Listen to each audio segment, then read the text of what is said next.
La reforma tributaria de 1990 al año 2000, presentado por Lina Vanessa Rechá Prado, Claudia María Obando Manzano, Karen Linda Gómez Ortiz y Lina Marcela Girón Cano, para el profesor Diego Fernando Vargas Calderón y demás compañeros asistentes a la clase. Los impuestos son la prestación pecuniaria que debe erogar el contribuyente en su condición de miembro de la comunidad sin contraprestación específica, para el sostenimiento del Estado y para cumplir los fines que le fija la Constitución al Estado. Ejemplos de impuestos son los nacionales, como la renta y complementarios, el impuesto al valor agregado o IVA y el timbre nacional; los departamentales, como el registro de anotación, el impuesto al consumo de licores, cigarrillos, alcohol, etc. Y los municipales, como el predial unificado, el impuesto de industria y comercio, de circulación y tránsito y de huello de ganado y otros. Reformas tributarias de 1990 al 2000.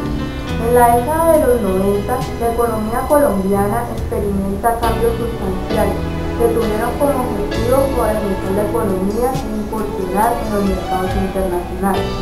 En 1990 se introdujo la primera reforma de la década, Ley 49. Esta reforma pretendía principalmente estimular el desarrollo del mercado de capitales, reactivando el ahorro y la inversión de la economía.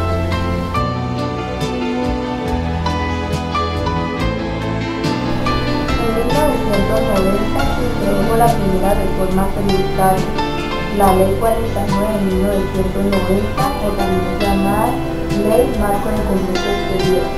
Su objetivo fue aumentar el ahorro de la economía y fomentar el desarrollo del mercado de capitales, inducir la repatriación de capitales en el exterior, sustituir ingresos tributarios externos por ingresos de carácter interno.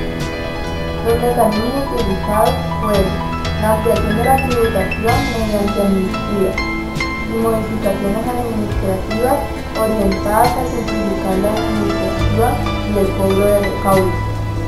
Con el fin de fortalecer el mercado de capitales, se otorgaron incentivos tributarios para dichas actividades. Las modificaciones en cuanto a la renta fueron: se redujo el número de contribuyentes obligados a declarar renta; se desgravó la utilidad obtenida en la enajenación de acciones a través de la bolsa; se excluyó a los fondos de inversión, fondos comunes y de valores de la tributación de la renta, y se redujo el impuesto de saneamiento. Se redujeron las tarifas de renta y remesas para la inversión extranjera. En cuanto al IVA, se aumentó la base para eliminar ciertas exenciones y se aumentó la tarifa general del 10% al 12%, entre otras modificaciones como son aranceles. Se liberaron 861 posiciones arancelarias, con lo cual el universo arancelario en licencia previa pasa del 60% al 46%, y se estableció reducir progresivamente la sobretasa que se cobre sobre el valor de los costos indirectos de fabricación de todas las importaciones, del 16% al 8%, y se estableció una reducción gradual del arancel promedio sin sobretasa del 16.5% al 7%. Se creó la Superintendencia de Impuestos Nacionales.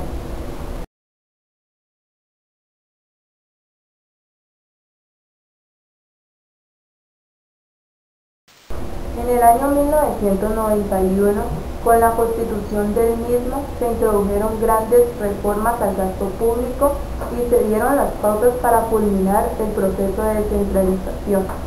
Sin embargo, este proceso implicaba una gran responsabilidad de la administración tributaria en el ámbito central, sin que se hiciesen esfuerzos claros a nivel departamental y municipal.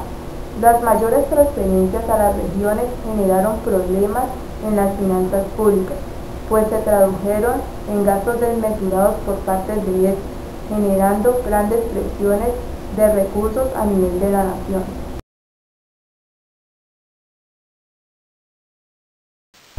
En 1992 se introdujo la reforma Ley 6 de 1992. Sus objetivos fueron asegurar el equilibrio de las finanzas públicas en el mediano y largo plazo, sustituir ingresos tributarios externos por ingresos de carácter interno, asegurar en el corto plazo que el manejo fiscal contribuyese al equilibrio macroeconómico. Los mecanismos utilizados fueron, con el objetivo de aumentar los recaudos, la reforma se concentró en la simplificación de la estructura tributaria, se disminuyó la dispersión en las tarifas y se amplió la base para casi todos los impuestos. Se reforzó el control sobre la evasión tributaria y la corrupción administrativa. Las modificaciones fueron, en cuanto a la renta, se aumentó la base al incluir las empresas comerciales e industriales del Estado como declarantes, al igual que las sociedades de economía mixta, fondos públicos, cooperativas financieras y telecom. Desapareció el impuesto complementario de patrimonio para todos los contribuyentes. Para esto, se disminuyeron aún más los impuestos de remesas y rentas para las sociedades extranjeras. En cuanto al IVA, se incluyeron nuevos servicios tanto en la base del IVA como del impuesto de timbre. Se excluyeron nuevos bienes de la canasta familiar y toda la maquinaria agrícola no producida en el país.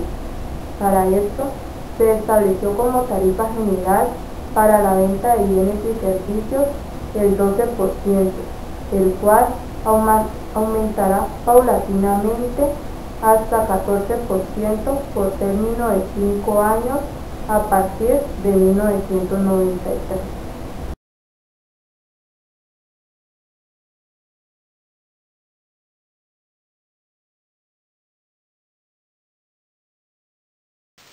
Efectos de las reformas tributarias a 1992. Estos fueron: se hizo evidente la crisis de la estructura fiscal del Estado. Sus causas son de diverso orden. Algunas encuentran su explicación en lo siguiente. Con la Constitución de 1991 se crearon una serie de responsabilidades sociales sin tener en cuenta las restricciones presupuestarias o las fuentes de recursos para su cumplimiento. La transferencia creciente de las transferencias a las entidades territoriales por concepto de participaciones en los ingresos corrientes de la nación, creación de nuevos organismos y entidades. Por estas y otras muchas razones fue necesario incrementar el recaudo de los ingresos fiscales.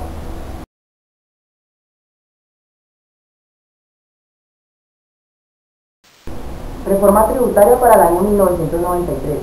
Para la inversión extranjera, el impuesto de renta sobre dividendos y participaciones sería del 15% para los años 1993 a 1995.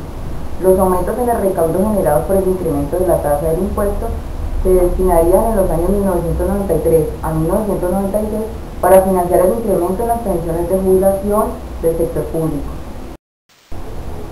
El gobierno nacional se comprometió a destinar durante los años 1993 a 1997 por lo menos 15.000 millones de pesos anuales del mayor recaudo del IVA a los aportes estatales para las madres comunitarias del Instituto de Bienestar Familiar.